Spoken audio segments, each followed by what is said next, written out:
car when it's launched on Friday? 2014 is a year of enormous change for Formula One. It's almost easier to ask what hasn't changed. We've got changes in the sporting regulations, changes in the technical regulations, change of driver lineup, change of scoring points. Everything is different. But if I just paraphrase some of that, in the sporting regulations, we've got two exciting circuits for this year that we haven't raced on before, in the Austria, what used to be called the A1 ring, and in Russia. Our driver lineup has changed because we have Kevin Magnussen sitting alongside Jensen Button as former world champion, and that's a really exciting proposition for us. Technically, engine and chassis, if I just break those two down, that's all different. The engine is no longer a 2.4 litre V8, it's a 1.6 litre V6 engine with a very complicated energy recovery system. Not just braking energy, but now heat energy from the turbocharger and a huge lithium-ion battery in the middle of it as well. That means that the gearbox is going to be different. Instead of 7 ratios, it's 8 ratios. There are only 5 engines that are going to last you the season, and heavy penalties for failure. A gearbox has got to last 6 races. So that's most of the transmission. If I then go to the chassis, aerodynamically it's all different. The front wing is narrower and the front wing end plates conveniently run straight into the front wheel, which is a nightmare for the aerodynamicists. The rear lower main plane has disappeared, so the aerodynamics are all different. The engine people want us to carry huge amounts of radiator cooling to cool this engine and turbocharger. That's complicated. There's 50 kilos more weight on the car because of all the complex systems that go with it. We can only squirt fuel in at 100 kilos, maximum fuel rate of 100 kilos per hour, and that's measured. And on top of all that, we're limited in what we can do in the wind tunnel by the sporting regulations as well. So what's not to like? Quite busy over the next few months as you prepare for the new season. I think the busiest things for it, whenever you have what feels like a complete reset in the regulations, everybody starts from ground zero. There is no carryover, no evolution of the concept from last year to next year. So it's a clean sheet of paper. If you imagine that a car is typically 13 or 14,000 parts, and we're all out in the supply chain and all making bits over the winter. Bear in mind, we only finished racing at the end of November last year, and here we are at the end of January, ready to launch another 14,000 parts. So for the designers, the production guys, it's just a huge logistics challenge. But with these, with the new powertrain and all of that complexity within it, reliability is going to be absolutely key. Both managing heat and managing just this very early, very exciting technology, but stuff that we don't yet know about. So for the first quarter, I think we've got our hands full, just making sure we can get these things to race properly. As much as anything, I guess, the base from which you guys can work. It is. The first thing we need to make sure is that the car that we think we've built, which is modelled in the simulator and in the wind tunnel and a variety of our mathematical models, is the car that's on the circuit. Once we know where we're at and we've got a baseline we can compare to everybody else, then we know what it is that we have to do. So hopefully we'll be up there or thereabouts, but nobody's going to be confident at this time of year. That's where probably the real championship will come from. I think it'll be a really exciting season. I think if we go back to Formula One in the early part of the 2000s, then Formula One's evolved enormously in terms of reliability. We've still got the pace, still got the drama, still got all of the jeopardy that a sporting feature has to have. But we've had amazing reliability brought on by some of the changes in the regulations. And I think we're going to take a big reset on that. It's a huge challenge for everybody.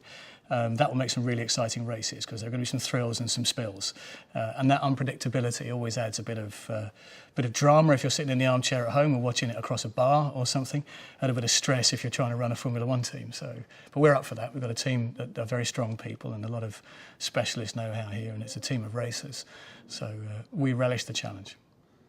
As a car changes, something like 2,000 Well, times a season or something. Yeah, the development process in Formula One is always frenetic. You have to remember that we don't make one car a year and then go and race it. A car is constantly changing on a race-by-race basis, and the grid has evolved to such an extent now that when the regulations are mature, you're probably looking at between 1/10 and 1/10.5 of a second per lap improvement from race to race just to stand still. So if you're not developing the car, actually you're going backwards. But with this level of immaturity and newness in both chassis and engine regulations, and to some extent sporting regulations, how do we use the constrained energy that we have to best effect across a race distance? There's a huge amount of learning, so I would expect that development curve to be much steeper this year. And for McLaren, of course, Honda 2015. Yeah, I think one thing about Formula One is, as I said at the beginning, things are constantly in a state of flux and change, whether that's within the regulations, whether it's emerging technology, whether it's the organisation, and nothing stands still, and it can't afford to. You know, the white heat of competition that is Formula One racing puts enormous pressure on organisations, and these teams have got good over the last 10 years. So to earn your corn, you have to work really, really hard. So in terms of organisation, we're pushing very hard to strengthen in all areas, both in the trackside community. Obviously, in the last few years, we brought Sam Michael in. This year, in our engineering organisation, we brought Matt Morris in, who was technical director at Sauber. We're strengthening our aerodynamic team all the time. Some big signings there, like Peter Prodromou, and some very talented people who will be known in the industry, like Dan Fallows and Ettore Graffini. And there are stars here, and there are stars coming in, but it's that squad culture and that work ethic and that sense that we're here to win. That's what attracts the great people, and that's what will retain them here. And we are about winning. Which will serve him well this year. We're really fortunate with our driver lineups here, but Jensen's no exception to that. As a former world champion, he's driven good cars, bad cars, intermediate cars, and he's so articulate, as anybody who's interviewed him and listened to him will attest. His feedback and his insight into what's going on in the car is extremely useful to us. He's a consummate racer, as we've seen, and all the drivers are going to have to adapt, because driving these cars with a very different torque profile, low down in the RPM range, with very different aerodynamic characteristics, they're going to have to learn fast. And you don't get to be world champion if you can't adapt and put a season together. So that's proven in Jensen's case. And he's up for the fight. He's been away getting fit over the winter. But if I look at Kevin as an exciting prospect, then he has that freshness, that youth, that almost adaptability. He doesn't have a preconceived idea about what it's like to be in a Formula One car. So he has no benchmark or no previous experience to give him besetting sins, if you will. And he has that youth and adaptability and a real hunger, as they all do when they come in. And we just need to make sure that we unleash that when it's appropriate, and we shelter him from some of the fierceness and white heat of the other parts of Formula One. Perhaps on a level playing field. I agree with you. I think that if ever there was a time to come into Formula One and start on a level playing field, this is it, because as I described earlier, everything is different. He is so hungry for this, though. He's worked so hard. We have had him in the Formula One car in previous incarnations here, testing for us, and he's done a fantastic job. Eye-opening in some cases when we've seen him in the tests. And what kind of pace he can put in relative to the majority of the grid. He's earned his place to have a go. But under no illusions that anybody who comes into Formula One as a young driver, you haven't arrived, you've been given an opportunity, and you have to demonstrate that over that first 2 or 3 years and build that consistency, build the confidence, and build the ability to adapt and recover, because things do go wrong. Final question, what's going to be the difference between success and failure this year? For me, I think certainly in the first 6 months, it's about speed of decision making, because things are going to happen. It's all new, it's changing, and nobody can afford to sit still and ponder. You've got to see something and move quickly, whether that's reliability to capture points or race wins early in the season, whether it's to spot a technological advantage, or whether it's to spot that something on the competition is useful, or to adapt to a reinterpretation by the FIA, who knows. But speed of decision making will be key. A little bit about what that means.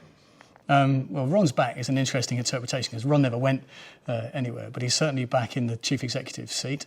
And for those that know Ron, he's as fired up as he ever has been, probably more passionate now than ever. He's excited about the changes that we have ahead of us. He's very operational with us in the business, has a very strong vision about the brand, the values, and not just about making sure that McLaren is totally focused on winning, but how we win. You know, there is that way that McLaren go about things. And if ever there was somebody who had a very strong vision and a sense of true north and how it is to win in Formula One and why that's important, he's got it in spades. So it's exciting times.